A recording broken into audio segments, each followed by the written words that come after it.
Hello again, and welcome to PaintersBlock. I'm your host, Anthony Ryden, and today we are covering the Garden of Nurgle base.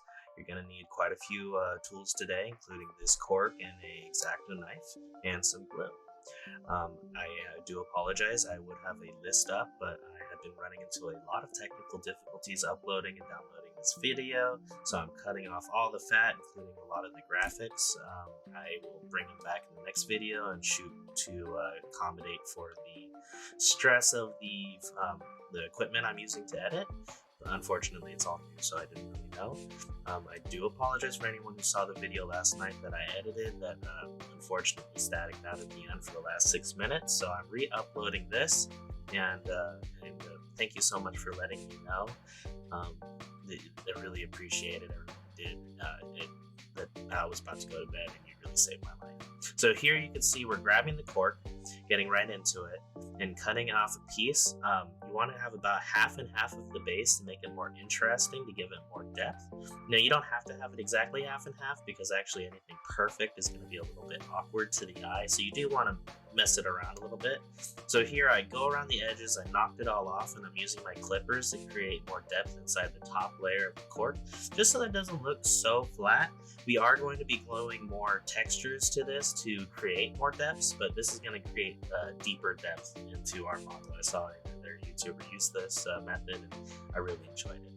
So after you find all the pieces you need to make your model come to life, I'm using Morbidix, so he has a hand launched forward. I didn't really like the centerpiece. There's a little hole in the base, so I put this over it just to kind of cheat and also just create more movement. If we have a little rock about to basically give way into the slime and more pieces giving way into the slime, it gives more movement to the whole model or the story. Like he's walking through the garden with Nurgle, and this slime pool, this water pool is corroding away at the land. And so you're just going to grab all these, and see all these little bits over here. I'm just going to save them to the side. You can use them as more terrain later. But for us, we're just going to finish up what we're doing here. And yeah, this is about it. Pretty easy. This is the first step. I do apologize for that long edit. But now we're getting to the Agrellan Technical Earth.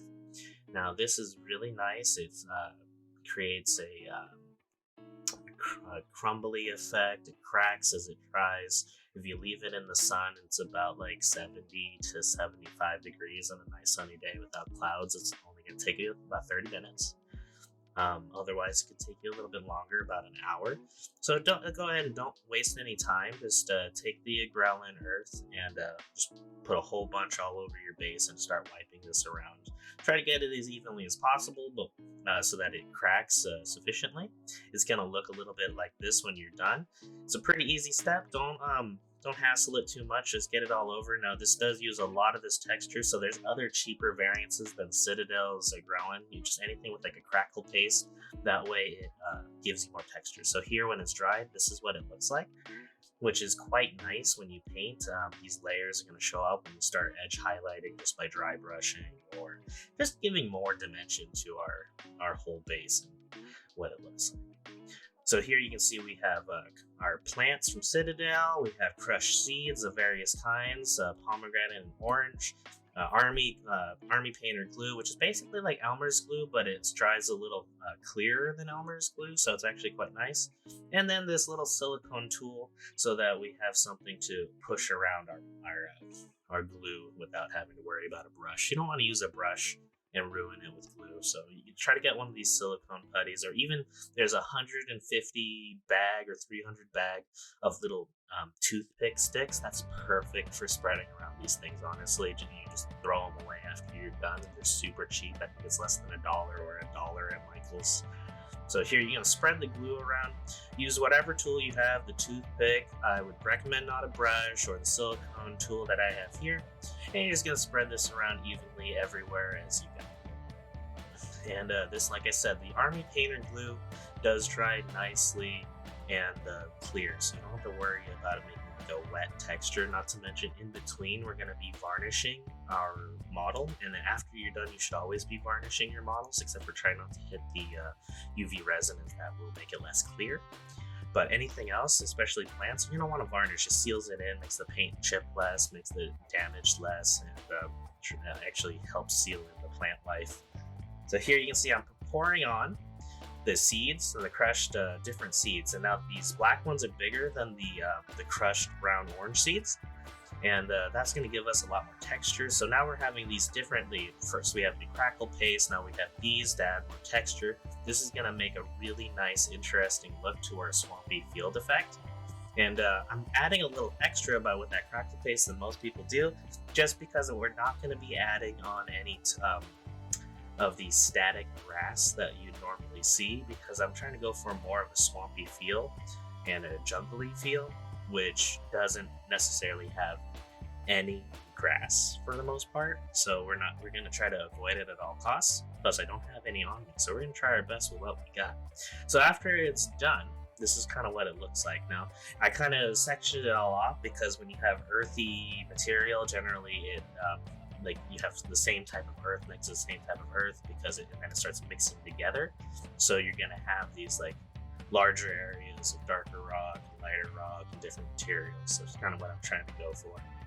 Here we're grabbing the plants, since they're not primed or anything. We're gonna do this before, and we're just going to glue this wherever it looks interesting, and double check with our model just to make sure that we're not placing anywhere that we're going to be putting in and getting in the way of our stuffs. So as you can see, oh, well, it doesn't really fit right there, so I'm going to put it over here. And there we go. And once you've done that to a few different pieces, you'll make a really interesting look. These plants have these bushes and some smaller, just like single piece bushes. Loctite glue is a great one to be using for this step, because it's just going to glue a lot faster, and since you're going to prime over this anyways, you don't have to worry about the residue as much. So there you go. That's kind of what it looks like after it's all done. It's it makes it a little bit more interesting. We have some in the water areas to make like reeds coming out of the water, make that also more interesting. And yeah, give us our swampy kind of vibe. We're going to also put some real life plants inside of the center of these pieces to give them even more of an effect.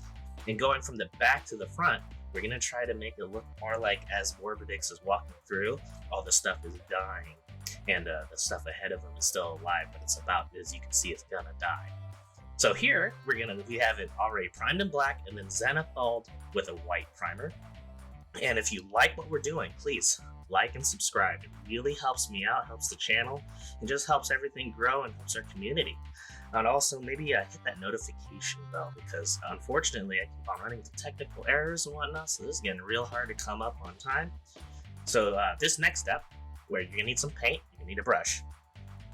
Plague Bearer Contrast is what you're gonna want to use. Now this stuff is really, really good for a lot of projects, honestly. It's a nice brownish green tone, so it's going to work for a lot of your bases. It works great for Nurgle, and as you can see after you're done, it looks like that. Left some center pieces out of it just to give it even more of a rich brown, because the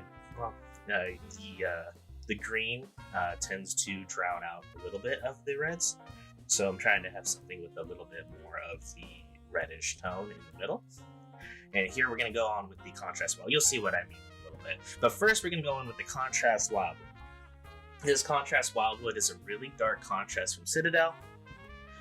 You could water it down. I'm not going to, because I do want a really dark look to my soil. It is going to be a swampy look. And here, as you can see, I'm putting it all in the center-ish areas, doing the same thing I did with the rocks, where I'm trying to make different looking debris, so it all looks like it's all kind of together and mixing in with other forms of earthy patterns. And also building in depth to where the water is going to be. As you can see, I have a little bit of a shadow going into the center of where the water is, and that's going to create the illusion of depth. Now, this is Sigvald Burgundy. I went to the store, I tried to get some, and they were all gone. So I'd recommend getting some if you can. This is a great color. It's beautiful.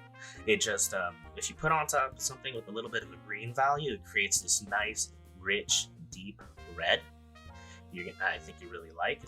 And then if you put on something with just like a brown tone, it gets even deeper, purpley, red, burgundy. Oh, it's beautiful.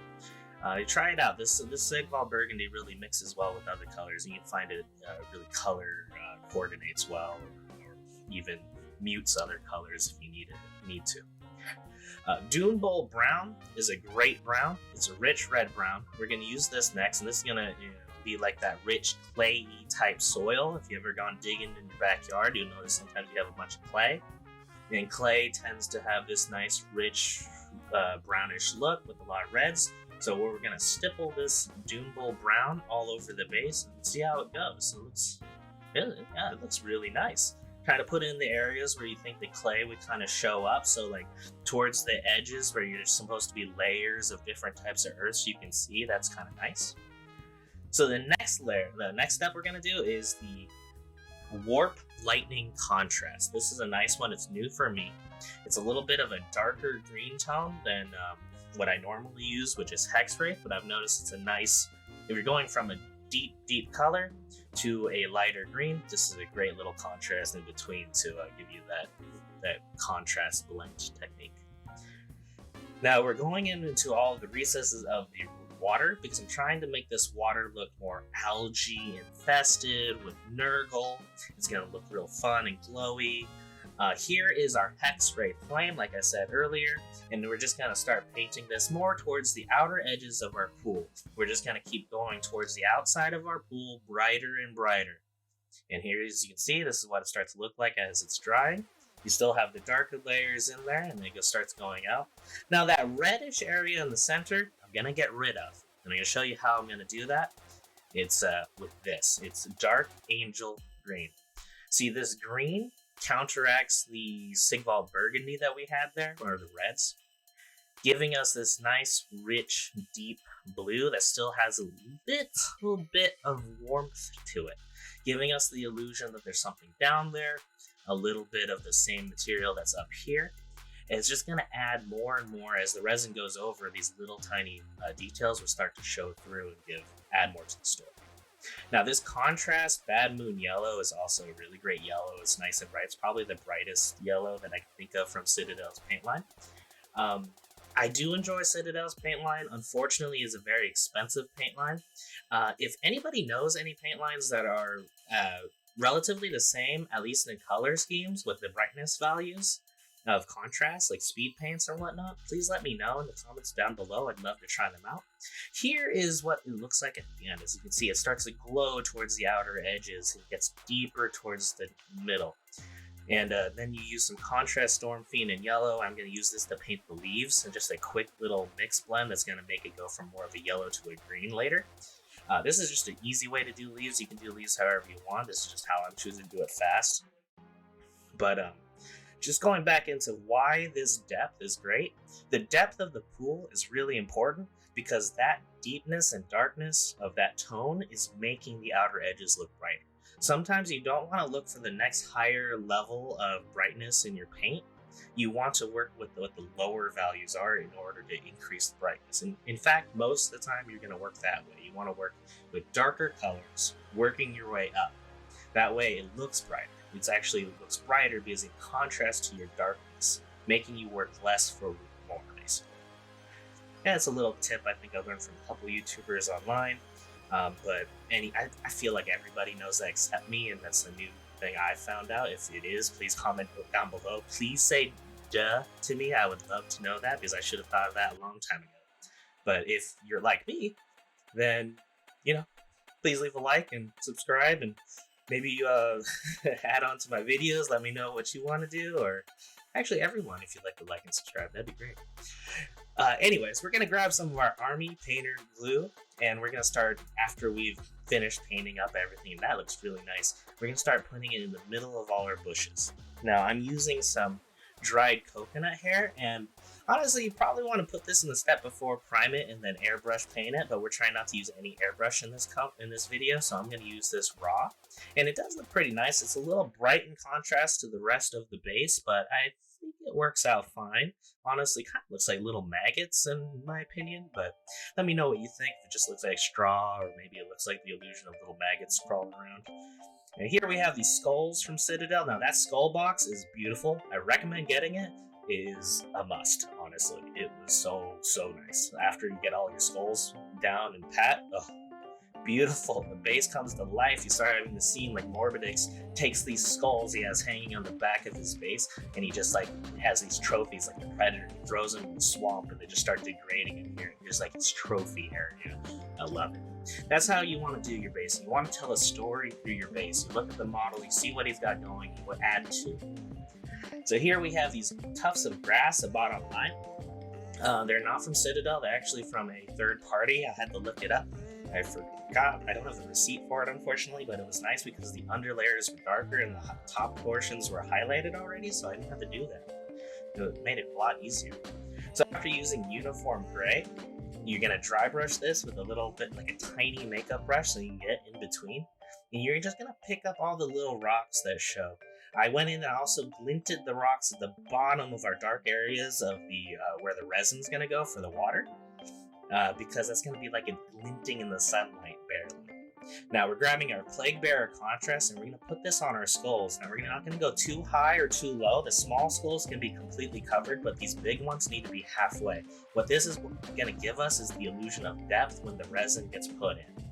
It's going to make that look deeper without you having to dig into a base or making a much taller base that's not really applicable in the games, because if they can see your model, they can shoot your model, which isn't very fun. I don't know about future generations when you watch this video, if the addition's different, but now, if you can see it, you can shoot it, so making a tall base ain't great. So now we're preparing the UV resin. UV resin is amazing. You just got it, get it. This one in particular. You put it on, make sure you have a non-surface sticking sideware so that it doesn't pool, because it is very runny at first. So like I have the part of a double-sided tape on there to keep it from adhering to the sides. But once you've done that, applied the everything you need to, so like the gel and then the silica beads. These silica beads are beautiful bubbles that you put in. Unfortunately, I already UV'd it, so I need to put more on. And then after you're done with that, you UV it again. And if you like what we got now, like and subscribe, because we're done. That's it. That's all you had to do. The UV resin was it. You just flash it for 60 seconds with that black light. I couldn't put it in the video because it broke my video. But here, you maybe put that notification bell on too, because we're going to have another cool video coming up for the new Lancer Knight. We're making him color shifting, and he's going to be cosmic. All right, I hope we helped you break that painter's block and have a great day.